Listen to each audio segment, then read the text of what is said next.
রবীন্দ্রনাথ ঠাকুর বাংলা সাহিত্যের একজন বিখ্যাত কবি। আজকে আমরা পাঠ বিশ্লেষণ করব রবীন্দ্রনাথ ঠাকুর রচিত একটি বিখ্যাত কাব্যগ্রন্থ জন্মদিনে। এই জন্মদিনে কাব্যগ্রন্থের 10 সংখ্যক কবিতা হচ্ছে ঐকতান। ঐকতান শব্দটির শাব্দিক অর্থ হচ্ছে সঙ্গীতের বা সুরের একতা। বিভিন্ন ধরনের সুর, ধ্বনি, লয়, তাল এগুলো একত্রিত হয়ে একটি শ্রেষ্ঠ, সুন্দর, শ্রুতিমধুর সঙ্গীত হয়ে ওঠে।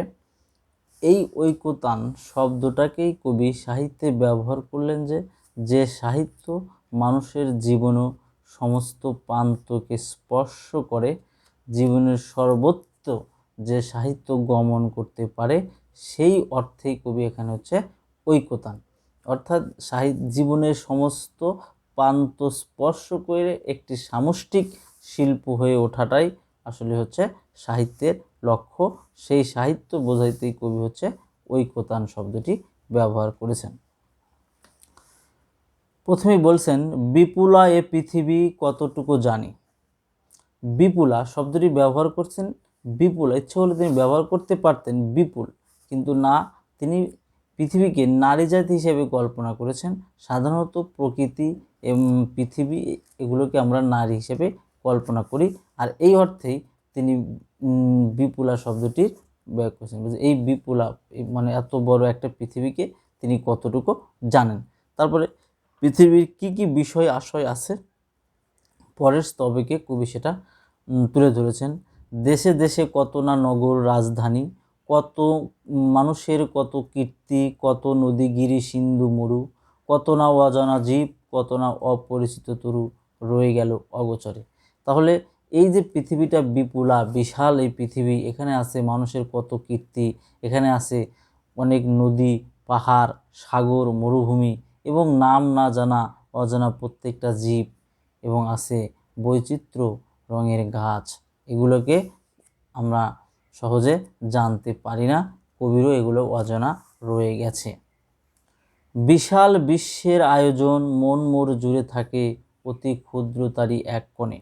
এই যে একটা বিশাল পৃথিবী, এই পৃথিবী এর সমস্ত প্রান্ত স্পর্শ করতে আমরা পারি না, কবি পারেন না। কবির মন পড়ে থাকে এক ক্ষুদ্র তার কোণে। সেই ক্ষোভে পড়ি ভ্রমণ বৃত্তান্ত আসে যাহে অক্ষয় উৎসাহে। যেহেতু আমাদের পক্ষে পৃথিবীর সমস্ত প্রান্তকে ঘুরে বেড়ানো সম্ভব না, সেই জন্যই আমাদের গ্রন্থের মাধ্যমে, ভ্রমণ বৃত্তান্তের মাধ্যমে আমরা সেই ঘাটতি পূরণ করতে চাই। কবিও সেটাই করেছেন, যে তিনি অমর অক্ষয় উৎসাহী, অর্থাৎ অক্ষয় উৎসাহ নিয়ে কবি এগুলো পড়েছেন।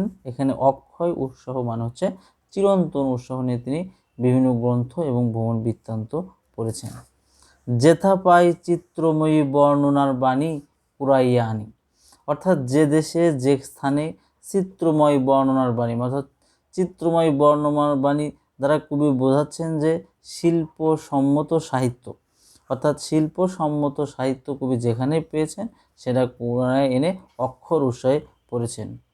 জ্ঞানের দৃঢ়তা এই আপনার মনে, পূরণ করিয়া লই যত পারি ভিক্ষালব্ধ ধনে। অর্থাৎ আমাদের যেহেতু জ্ঞানের স্বল্পতা আছে, জ্ঞানের দীনতা আছে, এই দীনতা পূরণ করার জন্যই কবি ভিক্ষালব্ধ, অর্থাৎ বিভিন্ন শিল্প সাহিত্য, বিভিন্ন দেশের সাহিত্য থেকে যে জ্ঞান, সেই জ্ঞানকেই কবি বলছেন ভিক্ষালব্ধ ধন। এই ভিক্ষালব্ধ ধন দিয়ে তিনি নিজের দীনতাকে দূর করতে চান। তাহলে পরীক্ষা যদি আসে যে ভিক্ষালব্ধ ধন অর্থ কি, ভিক্ষালব্ধ ধন অর্থ হচ্ছে জ্ঞান চর্চা। আমি পৃথিবীর কবি, যেথা তার যত ওঠে ধ্বনি, আমার বাঁশির সুরে সারা তার জাগিবে তখনই। মানে হচ্ছে কবি নিজেকে বলছেন যে তিনি পৃথিবীর কবি, তিনি যেহেতু বিশ্বকবি, তিনি সে কথা উপলব্ধি করে তিনি বলেছেন আমি পৃথিবীর কবি। পৃথিবীর যেথা তার যত উঠে ধ্বনি, অর্থাৎ পৃথিবীর সমস্ত জায়গায় যে ধ্বনি ওঠে, কবির বাঁশির সুরে তার সারা জাগবে। এই স্বর সাধনায় পৌঁছানো না বহু তার ডাক রয়ে গেছে পাক। কিন্তু তার এই যে স্বরের সাধনা, সুরের যে সাধনা সেটা বিভিন্ন জায়গায় পৌঁছাতে পারে নাই, তার ভিতর রয়ে গেছে ফাঁক। এই ফাঁকটাকেই কবি দূর করতে চাচ্ছেন বিভিন্ন গ্রন্থ পড়ে। প্রকৃতির ঐকতান স্রোতে নানা কবি ঢালে নানা গান নানা দিক হতে। এই যে প্রকৃতির বিভিন্ন ঐকতান, এই ঐকতানে নানা কবি মানে বিভিন্ন কবি বিভিন্ন দিক হইতে এখানে সুন্দর করে গান বা সাহিত্য পরিবেশন করে।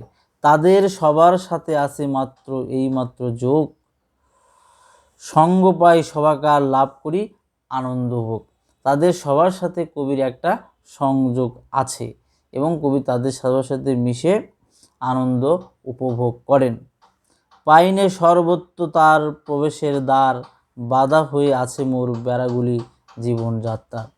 যেহেতু কবি সর্বত্রই প্রবেশ করতে পারছেন না, জীবনের যে প্রান্তিক জোন আছে, ব্রাত্য জোন আছে, কবি তাদের কাছে যেতে পারছেন না, কারণ বাধা হয়ে আছে কবির জীবনযাত্রা। অর্থাৎ কবি যে জীবনযাত্রা অনুকরণ করেন, যে জীবন পদ্ধতি অনুসরণ করেন, সেই জীবন পদ্ধতি অনুকরণ করে আসলে ব্রাত্যজন বা প্রান্তিক জনের কাছে পৌঁছানো সম্ভব না। এটা কবিতার সীমাবদ্ধতার কথা ফুটে তুলেছেন এই স্তরণের মাধ্যমে। চাষি খেতে চালায় আছে হাল, তাঁতি বসে তাঁত বনে জেলে ফেলে জাল, বহুদূর প্রসারিত এদের বিচিত্র কর্মভার, তারই পরে ভর দিয়ে চলিতেছে সমস্ত সংসার। এই যে প্রান্তিক জোন, নিম্ন জোন, এদের মধ্যে আছে চাষি যারা ধান চাষ করতেছে, তাঁতি যিনি কাপড় বোনাচ্ছে, যারা জাল ফেলে, তাদের এই যে বিচিত্র বহুমুখী কর্ম, এই কর্ম দিয়ে আসলে সমস্ত সংসার ভরে উঠছে। অতি ক্ষুদ্র অংশে তার সম্মানের চিরনির্বাসনে সমাজের উচ্চ মঞ্চে বসেছি সংকীর্ণ বাতায়নে। এই যে তাদের একেবারে বিরাট অংশ প্রান্তিক জোন, ব্রাত্য জোন, যারা সম্মানের চিরনির্বাসনে আছে, অর্থাৎ তাদেরকে যথাযথ সম্মান দিয়ে আমরা শিল্প সাহিত্যে তাদেরকে তুলে ধরতে পারি নাই, এই কথা কবি এখানে তুলে দিচ্ছেন। এখন কবি সমাজের উচ্চ শ্রেণীতে বসে তাদের কাছে যাওয়াও সম্ভব হয়নি, ক্ষুদ্র জানালা দিয়ে কবি তাদের জীবন পর্যবেক্ষণ করছেন।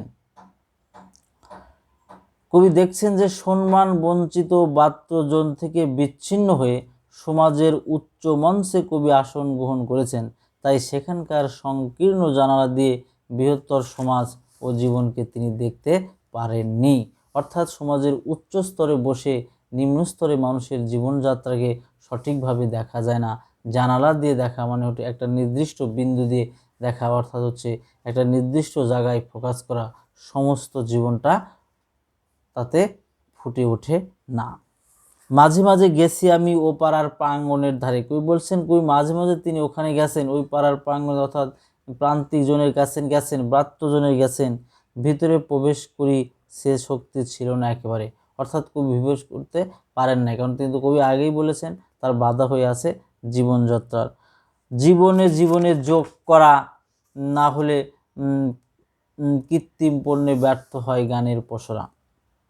অর্থাৎ যদি শিল্প সাহিত্যে জীবনের সঙ্গে জীবনের সংযোগ ঘটাতে না পারে, তাহলে শিল্পের সৃষ্টিটা ব্যর্থ হয়, শিল্পটা কৃত্রিম শিল্পে রূপান্তরিত হয়। ব্রাত্য তথা প্রান্তিক মানুষকে শিল্প সাহিত্যের অঙ্গনে স্থান দিলেই তবে শিল্প সাহিত্য সম্পূর্ণ পূর্ণতা পায়। অর্থাৎ সমাজের সর্বস্তরের মানুষকে যদি আমরা সাহিত্যের আসনে সমাসীন করতে পারি, তবে সেই সাহিত্যটাই হয় মানুষের মানবিক সাহিত্য, না হলে অন্য সাহিত্যগুলো হয়ে যাবে কৃত্রিম। তাই আমি মেনে নেই সে নিন্দার কথা, আমার সুরের অপূর্ণতা। তাই কবি সমালোচকদের কথা মেনে নেন, তার অপূর্ণতার কথা কবি জানেন। এখন কবির যে সীমাবদ্ধতা আছে, এই সীমাবদ্ধতাকে তিনি আত্মসমালোচনামূলক উক্তির মাধ্যমে তুলে ধরেছেন। আমার কবিতা জানি আমি, গেলেও বিচিত্র পথে হয় না সে সর্বত্রগামী। অর্থাৎ কবি বলছেন যে কবির কবিতা সর্বত্র পথে যায়, বিচিত্র পথে তার কবিতা গমন করে, কিন্তু আসলে সবখানে গেলেও সর্বজনকে তো আর স্পর্শ করতে পারে না। এই জন্যই এটাকে বলা হয়নি যে তার কবিতা সর্বত্রগামী। তার কবিতায় অনেক বৈচিত্র্য বিষয় আছে, বিভিন্ন বিষয় আছে, কিন্তু সর্বত্র স্তরে তার কবিতা পৌঁছাইতে পারেনি। কবি যেন তার এই আত্মসমালোচনা করলেন তার সাহিত্যের।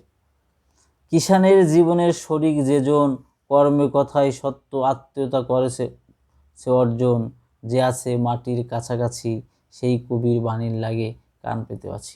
যেহেতু কবির কবিতার সর্বত্র যাচ্ছে না, তাই কবি চাইছেন যে কবি একেবারে কৃষকের আত্মীয়, কৃষকের ঘরে বসবাস করতেছেন, কিংবা তাঁতির সাথে বসবাস করতেছেন, শ্রমিকের সাথে বসবাস করতেছেন, অর্থাৎ একবারে মাটির কাছে, মাটির মানুষদের কাছে যে যারা বসবাস করতেছেন, তার বাণী শোনার জন্যই কবি কান পেতে আছেন।